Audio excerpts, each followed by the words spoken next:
I don't have a background in theology. I have a master's in art and a bachelor's of science in applied psychology. During my teenage and young adult years, I was deeply entrenched in the grunge punk era. I was fully rebellious and deeply questioned everything, including organized religion. There was no way you would find me stepping foot into a church on my own accord. I never took confirmation as a youth. In fact, I had gotten into an argument with my mother and decided the best way to rebel was to not take confirmation.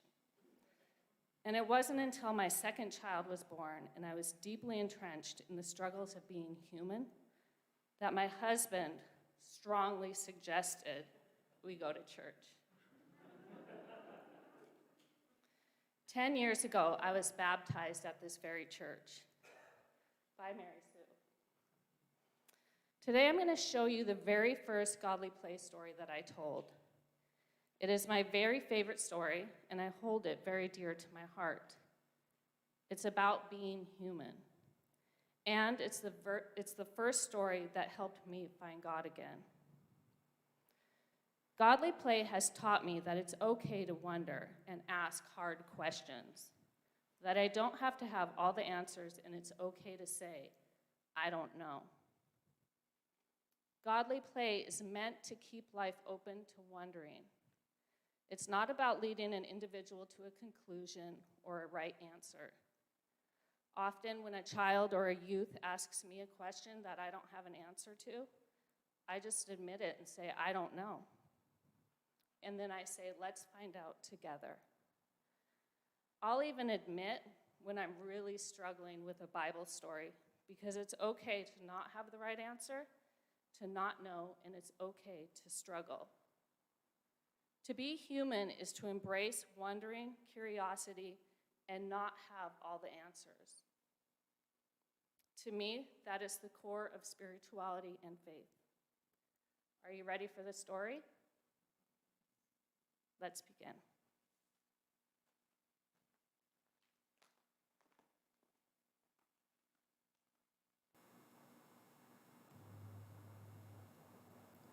In the midst of the creation, there was a wonderful garden. It was God's garden. Everything was there, but everything was so close, it was all together. God was with the rocks and plants and animals, and they were with God and each other.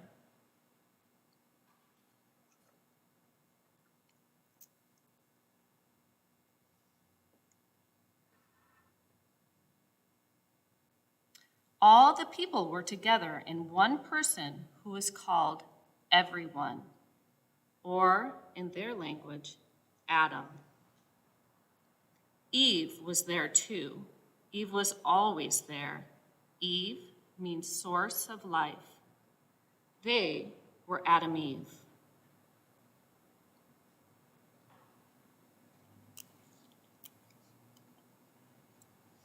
In the middle of the garden grew 2 trees.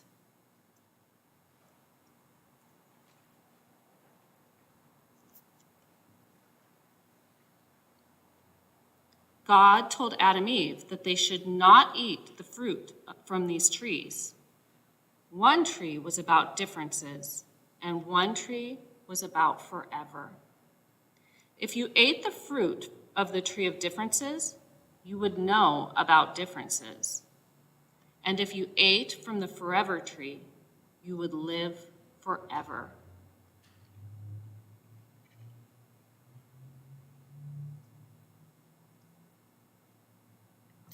Now the serpent was more clever than any other creature that the Lord God made, and it suggested that Adam and Eve taste the fruit from the tree of differences.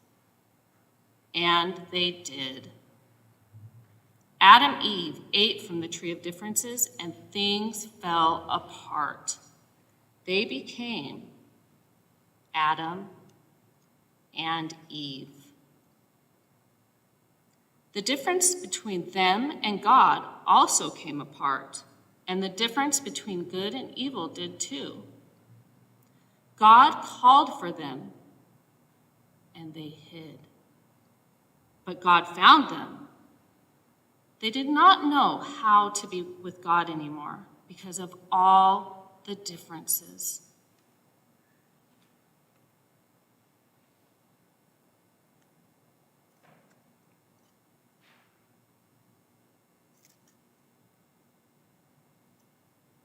There were good and evil.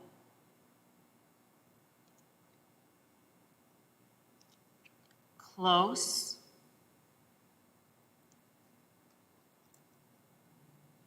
and far. High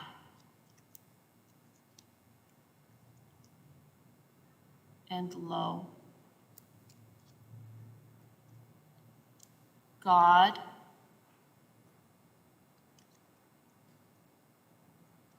and people. Adam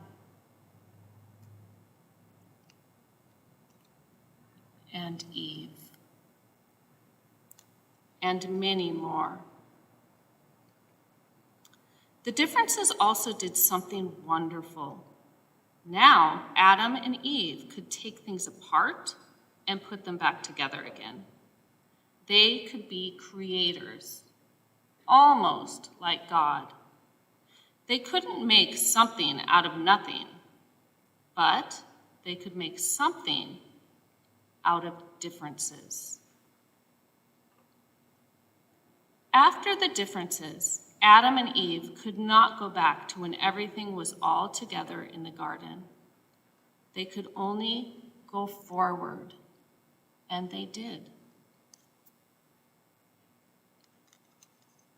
God sent Adam and Eve out of the garden. An angel and a sword were put at the edge of the garden so they could not go back, but only go forward.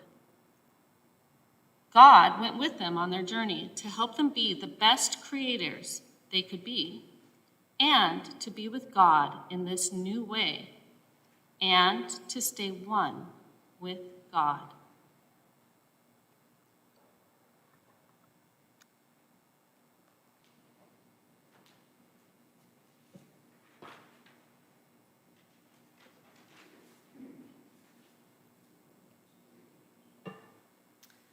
At the end of each story, we ask the children open-ended questions.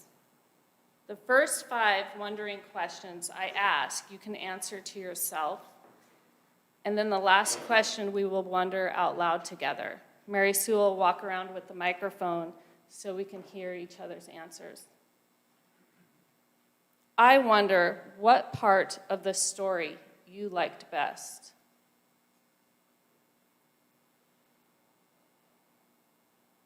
I wonder what part is the most important.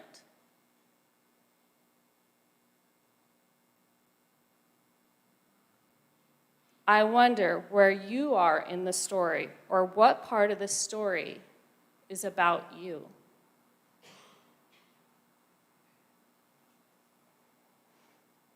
I wonder what part of the story we could leave out and still have the same story.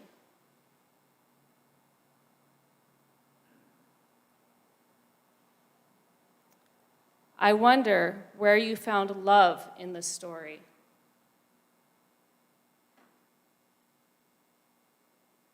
And this is the last question that we can answer together.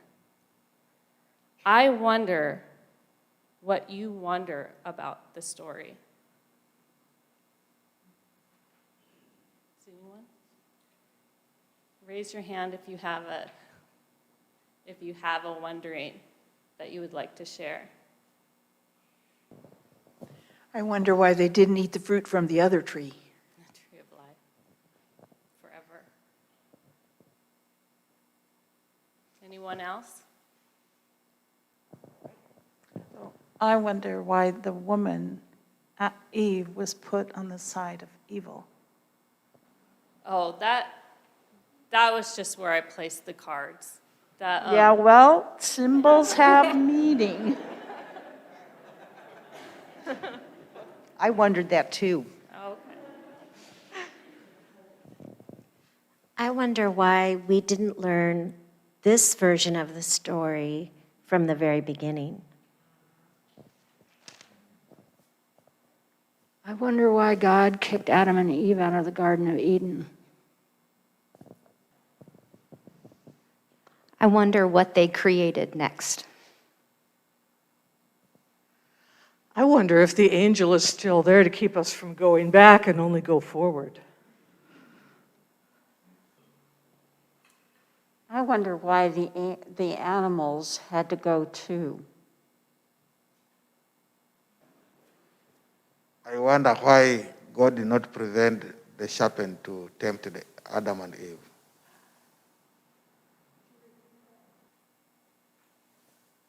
And if you'll notice, I didn't give an answer, because these are questions that we wonder aloud with continually through the stories, throughout the stories. And there isn't a right answer, and it's an answer that you will find change over time. And each time we tell the stories, you might look at it a little differently, and your answers may change.